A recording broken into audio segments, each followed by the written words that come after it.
this video, I'm going to be talking about how RNA pretty much gets its information from DNA and how the ribosome makes the proteins that make up a living thing. And I'm going to talk about genetic mutation, which will eventually change the color in the flower. As you can see, it's blue, and by the end of the video, it will change. RNA. Crinkling noises, angry grunt. DNA.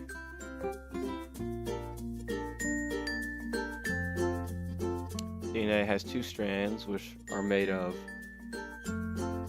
sugar and phosphate, and go 5' or 3', and then that's pretty much a parallel strand that is intertwining double helix. And there's something called a promoter, which is where the RNA polymerase starts out, and the RNA polymerase is going to copy the antisense strand. And the RNA polymerase always goes 5', and then eventually it'll reach the terminator, which is where the RNA polymerase will stop and leave.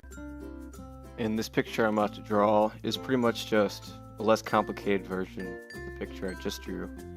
And all it does is show the RNA polymerase going along the DNA strand and creating the mRNA, which is just a copy of the DNA strand, except instead of thymine, it has urine. And it also shows that whenever it reaches the terminator, it leaves and finds a whole new strand of DNA. Basically what I'm writing is just about how the introns and the extrons are in the mRNA, which is just a copy of the DNA. And I wrote that I equals introns, E equals extrons, and introns don't really contain any information, they're just sort of there, and the extrons contain information for the proteins. And they start out like sort of mixed together, and right before the introns are cut out, a cap and tail is added, and the tail is just a whole bunch of A's. It's a poly A tail, and the cap is on there. And then you cut out the introns, and then you splice together the extrons, and then you get a finished mRNA. Translation is basically it's just a process in which a ribosome reads the mRNA and it makes proteins from the mRNA. And the proteins are just a whole bunch of amino acids together into polypeptide.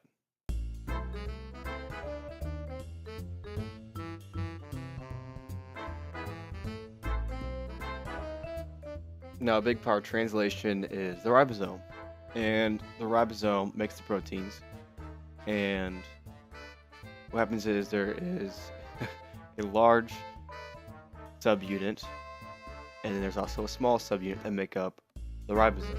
And inside the large subunit is a P site and an A site. There's also an E site, but that's just where the tRNA exits.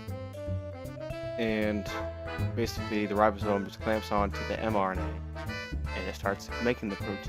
And the ribosome is basically just a protein factory. It keeps on making proteins from the mRNA.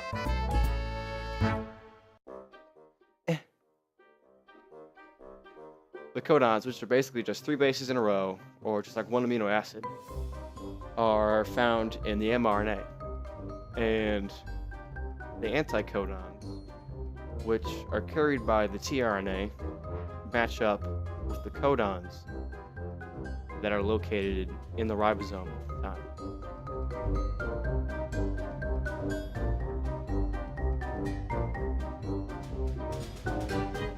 tRNA has an amino acid at the top, and then it has the anticodons, which match up with the codons.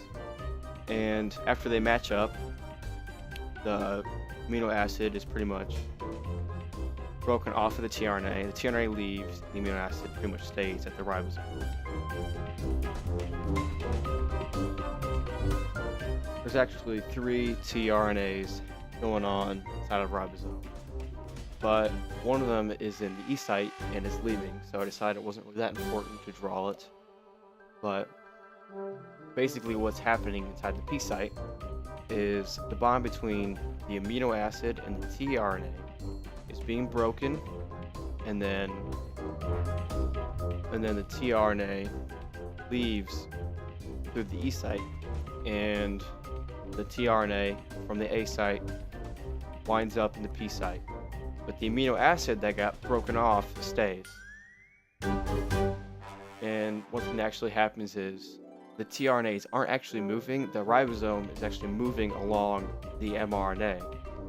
And then the tRNA pretty much just ends up popping off whenever the ribosome moves.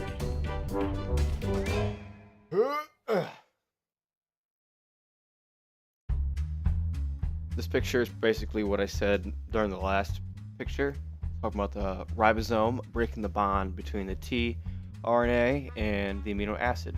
And then that tRNA from the P site leaves to the E site. And then the tRNA from the A site is moved to the P site by the ribosome as it's moving along the mRNA. And then a whole new tRNA comes in to the A site, and the process repeats. Basically, in this picture, I'm drawing the ribosome moving along the mRNA. And it's about to reach one of 3 stop codons. There's only going to be one in an mRNA, but it can be any of these 3: UAA, UAC, or UGA. And this is basically where the ribosome leaves the mRNA, which is the exact opposite of a start codon, which will always be AUG, which is methionine. And then when it reaches the stop codon, it is done making its finished protein, or a whole bunch of linked amino acids through peptide bonds.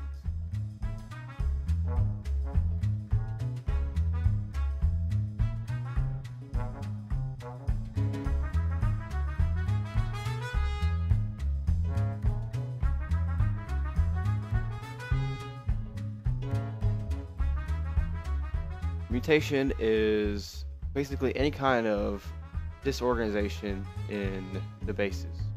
If they changed in some way, or one of them got lost, or one of them got pretty much destroyed.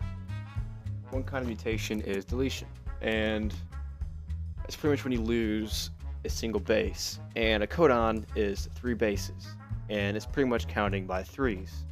And say you lost a 3, or which is pretty much just one base missing from a codon. And if you're counting by 3s and you go from 4, 7, 10, 13, because you don't have a 3, so it'd be like 1, 2, 4. I mean, that's obviously not the right multiple of 3. 4, that's not a multiple of 3. 7, not a multiple of 3. Neither is 10. And it affects every single multiple of 3 afterwards, just because you lost a single number or a single base. And that's not good. It can change the whole entire function of the protein. What actually changes the shape. At the beginning of this video, I ended up drawing a flower. And the flower had 4 leaves.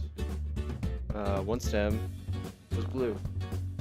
And through genetic mutation, in this case deletion, that could change. It could have 2 stems, it could have 3 leaves, or even 2, or it can change color completely. And since it was blue, I decided to change it to green. All because one base was destroyed.